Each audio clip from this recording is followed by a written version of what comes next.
Миний нэгэн өглөө өгүүлэг. Өглөө бид цайгаа уучгаад шууд Хонконг руу нислэгээ хийцгээсэн.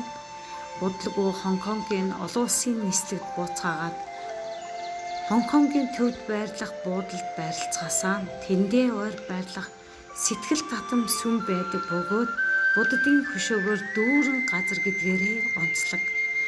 10,000-аад сүм рүү хөтлөх 431 гишгүүр шат бүхий уртаас урт шатыг даван гарсны дараа хэдэн зуун хөшөө баримл байх бөгөөд луугийн нуруу гих дэлхийн хамгийн үзэсгэлэнтэй газар тооцогддгоо. Эндээс нар, тэнгис, далай, уулс болоод арлуудыг хамгийн тодор харах боломжтой юм. Буддын хөшөө хүртэл 268 гишгүүртэй дэлхийн хамгийн том гадна байрлах хөшөө гэдгээрээ алдартай газар юм аа. Хонконгийн хамгийн өндөрлөх цэг болох Виктория оргил руу 30 минут зарцуулж гардаг. Уулсын өндөрлөг нь 552 м. Дээрээс хотыг бүхлээр нь толдон харах нь маш сайхан мэдрэмжийг төрүүлж байлаа.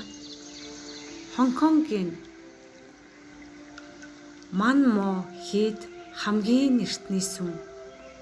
Уран зохиолын бурхан Ман болон дайны бурхан нь мод зориулан 1847 онд Чин гүрний хятад баян чинэлэг худалдаачид барьсан байдаг.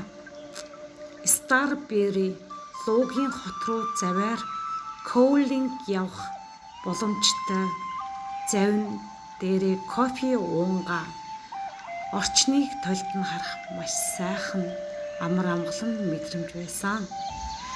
Хажууд шууд ганганалдан гугналдаад далайн ус цэнхэртэн мэлтэнэлцэх нь үнэхээр сайхан.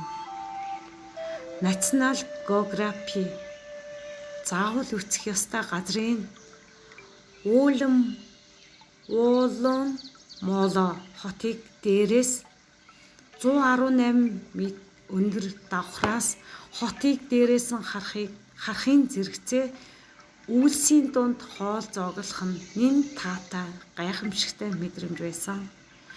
Хонконгийн Диснейленд парк нь маш том. Төрөл бүрийн тоглоомтой. Энд орвол хүүхэд буюу том хүнч төөрдөг гэсэн. Бидний дараагийн үзэх газар бол Хонконгийн Венец хэмээн алдаршсан Гайо бол усан дээрх байшингуудаар дүүрэн өвөрмөц газар байдаг. Завин дээрээс тентхийн аж амьдрал харах боломжтой байдаг. Бид цаашаа оройн хоолоо Хонконгийн алдартай хоол Юнтон, шарсан галуу, сам хорхоотой дахианы махан бөмбөлөг мөн Хонконгийн сүтэй цай эндхийн бэлэг тэмдэг болснараа алдартай цай юм байна. Бид маргааш Тайланд явхаар ярилцсан. Үргэлжлэл тунадахгүй.